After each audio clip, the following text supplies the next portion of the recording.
pessoal, tudo bem com vocês? Fred Santos aqui, Sindicato dos Bancários de Bauru. Estou aqui com o nosso querido Dr. Sérgio Ribeiro, um dos advogados da instituição. E a gente está aqui hoje para começar um programa diferente, né? Um programa voltado a notícias de direito, a ações judiciais, ações trabalhistas, ações que o sindicato tem contra os bancos, né? E hoje, mais do que nunca, está chegando a hora da campanha salarial, tá todo mundo perguntando, a gente correndo na base, todo mundo, e a campanha. Então a gente achou que, para começar, que seria muito importante a gente falar sobre campanha salarial, como é que funciona, os acordos que a gente assina ou não, e para isso tá o Dr. Sérgio aqui para falar. Doutor, tudo bem? Tudo. A ideia é simplificar, então vamos inclusive simplificar também na denominação, né? Porque pode ficar à vontade para me tratar pelo nome. Ah, beleza. É o seguinte, gente, a ideia do programa é criar um canal de comunicação que seja eficiente na resposta de dúvidas, sejam elas genéricas ou sobre o cotidiano mesmo nosso. Nós vamos inclusive, creio que quando eu estou falando aqui já vai aparecer, já vai ser disponibilizado um e-mail para que vocês escrevam. O programa sempre ele vai ao ar na primeira semana do mês, e aí nós vamos ter uma sessão onde nós vamos selecionar as questões e vamos responder, como também temas como o Fred mencionou. Evidentemente que esse momento é o momento da negociação coletiva. Ele é um momento muito importante na vida de qualquer categoria profissional. Nós temos, no nosso direito, duas definições sobre categoria. Categoria econômica, que são os empregadores, e categoria profissional, que são os empregados. Existe também uma terceira, na previsão legal, que é a categoria profissional diferenciada. Bom, periodicamente, isso pode ser de 1 a 2 anos, existe um momento em que categoria profissional e categoria econômica sentam-se à mesa para definir um instrumento. Quando a gente fala em instrumento, é uma espécie de contrato, né? Então é um contrato coletivo que pode ter 2 nomes: acordo ou convenção coletiva. Quando eu falo em acordo, eu estou me referindo a um ajuste que não é da categoria econômica, mas sim de uma empresa. Então, por exemplo, o sindicato tem acordos diferenciados com alguns bancos. Esses acordos dizem respeito a questões específicas em geral, ou normalmente. A convenção, ela é uma espécie de guarda-chuva que fica em cima, onde se ajusta categoria econômica e categoria profissional através de suas respectivas representações. Uma coisa que é importante entender, que sempre do lado dos trabalhadores, para assinar esse instrumento coletivo, nós teremos um sindicato. Ainda que tenhamos essas outras instâncias, o sindicato é que tem que deliberar se vai aceitar ou não. Em geral, quando nós temos a representação patronal, é a FENABAN quem negocia em nome dos bancos. E quem negocia em nome da categoria de uma determinada localidade, pela estrutura sindical brasileira, é o sindicato. Bom, por que é importante isso? Isso é muito importante porque você tem ali a fixação de uma cláusula contratual que produz efeitos para você. Veja, você tem a lei que orienta a sua relação trabalhista com o banco, você tem a jurisprudência que pode servir de fonte também, os regulamentos empresariais, que são ajustes que o banco muitas vezes fixa, estabelecendo alguma vantagem ou desvantagem, enfim. E tem também o instrumento de negociação coletiva, que se denomina acordo ou convenção. Vamos denominar, seja ele, quando nós formos falar dele em gênero, chamar de contrato. Esse contrato coletivo, ele costuma ser uma fonte, quer dizer, uma cláusula da sua relação de emprego com o banco. Ainda que periódica, ela pode alterar bem a sua vida. Por exemplo, uma cláusula que constou da convenção coletiva, ou seja, ajuste entre FENABAN e Sindicato dos Bancários. Constou nela e praticamente eliminou um tipo de pretensão que os bancários, pedido que os bancários faziam à Justiça do Trabalho, que é a questão da 7ª e 8ª hora. Foi negociado que essa 7ª e 8ª hora poderiam receber uma compensação pela gratificação de função. Veja, o que praticamente ocorreu aí é que reduziu bastante o valor dos pedidos, né? Uma vez que você vai compensar, é justamente aquele empregado que trabalhava 8 horas quando na verdade deveria trabalhar 6. E ao compensar a gratificação de função nas horas extras, o valor a ser pedido, ele diminui bastante, porque eu tenho que diminuir o valor da gratificação de função que foi paga durante todo esse tempo. Veja, existem entendimentos diferentes a respeito desse instituto da aplicação. Porém, é uma cláusula do seu contrato, né? Então, o melhor é que você fique muito atento aos chamados do sindicato, seja para esclarecimento, seja para deliberações, porque isso vai afetar o seu cotidiano.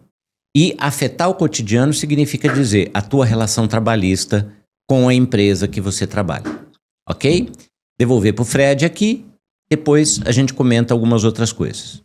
Sérgio, uma coisa que é muito legal, acho que explicar para o pessoal, quando veio a reforma trabalhista 2016, tirou-se, não sei se foi na reforma, mas tirou-se o princípio da ultratividade, né? Que muita gente pergunta, por que não tem mais greve? Por que antigamente o bancário fazia greve todo ano?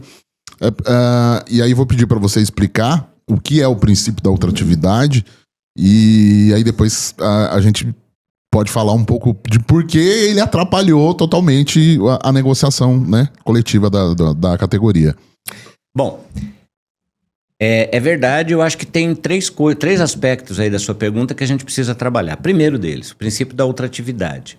Ele até existiu entendimentos antes da reforma trabalhista. Realmente, a reforma trabalhista ocorreu pela Lei 13.467 de 2017. Né? Ela teve mais de 100 alterações na realidade do relacionamento entre empregadores e empregados. Né?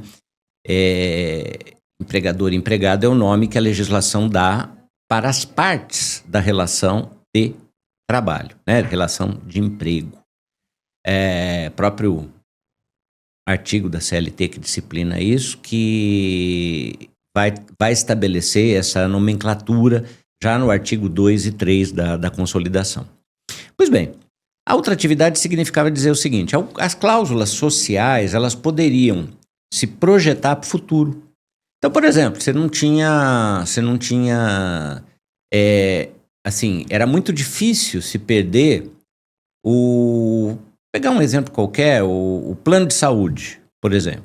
Isso é uma coisa que hoje ele tem que ser negociado sempre que você faz um processo de negociação coletiva. Auxílio creche, né? Essas coisas, elas passaram a significar temas na mesa de debates, de discussão para poder celebrar o acordo coletivo. Bom, ultratividade significava dizer que essas cláusulas elas poderiam continuar valendo mesmo que elas não tivessem negociadas em um determinado instrumento de negociação coletiva. Segundo ponto, que é importante, do que o Fred, muito importante, relacionado ao que o Fred coloca, é não só a ultratividade, mas também a prevalência do legislado sobre o negociado. Perdão, o contrário. A prevalência do negociado sobre o legislado. O que significa isso, né? Esse nome tão pomposo. Antigamente, antes da reforma, nós tínhamos a seguinte lógica estabelecida na consolidação das leis do trabalho. A lógica era a seguinte, simples. Você pode negociar tudo o que for para melhorar a condição de vida do empregado. Aquilo que for para piorar, vale a lei. Então, prevalecia a lei sobre o negociado se fosse para piorar as condições do empregado. Então, o mínimo estaria garantido na lei. Outra coisa que também existia antes da reforma. O artigo 620 da CLT, de então, ele dizia o seguinte, que prevalece a convenção sobre o acordo. Você vai falar, mas isso é muito técnico, isso não tem nada a ver. Tem muito a ver. Porque, na verdade, é o seguinte, isso inclusive é um dispositivo de mercado. Se um banco pode dar, todos os outros podem dar. Então, não é porque tem uma vantagem no banco A que não pode ter no banco B. E aí, quando você celebra a convenção, os acordos só podem ser para melhorar por conta do dispositivo que eu falei e também não podem ser piores do que o que está convencionado. Então, o convencionado realmente é uma base que é superior, inclusive, em vantagens em relação à lei. A reforma trabalhista acabou com isso. Ela colocou, hoje, objetivamente, você pode negociar condições que são inferiores às previsões legais. Isso traz uma necessidade de envolvimento maior do bancário nas assembleias, conversas e discussões sobre a convenção coletiva, acordos coletivos, para ver se efetivamente as condições que estão ali estabelecidas, elas melhoram ou pioram, né? E por conta de um outro princípio que rege também essas relações, o princípio do congregar,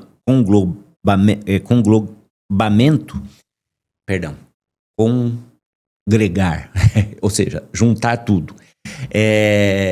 Não vou conseguir falar essa palavra se eu continuar insistindo, né? Por essa teoria, significa dizer que você aceita o pacote completo. Então, às vezes, você pode estar autorizando um acordo que piora a tua situação, uma convenção coletiva que piora a tua situação. Então, isso também é um ponto importante no processo de negociação coletiva que tem que se ficar muito atento, né? Por último,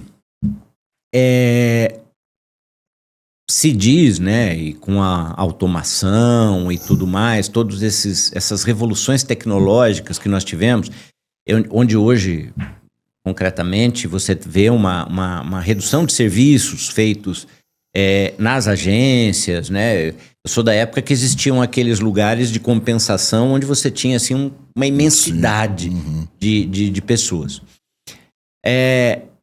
E aí tem a ver com essa quantidade, mas também tem a ver com um direito fundamental. O direito fundamental é aquele que ninguém pode transacionar, ou seja, você não negocia teu direito de ir e vir, por exemplo. Você não pode assinar um contrato para você ser escravo, né? Porque você viola o direito de locomoção, viola o direito as garantias do trabalho. Uma dessas garantias é o exercício do direito de greve. Muita gente pensa que greve pode ser ilegal ou legal. Não pode. Greve pode ser sempre legal, porque ela vem prevista no artigo 9º da Constituição Federal. Aliás, é um direito fundamental e é uma garantia que o Estado tem que garantir que você exerça esse direito. E esse direito, ele é exercido como pressão.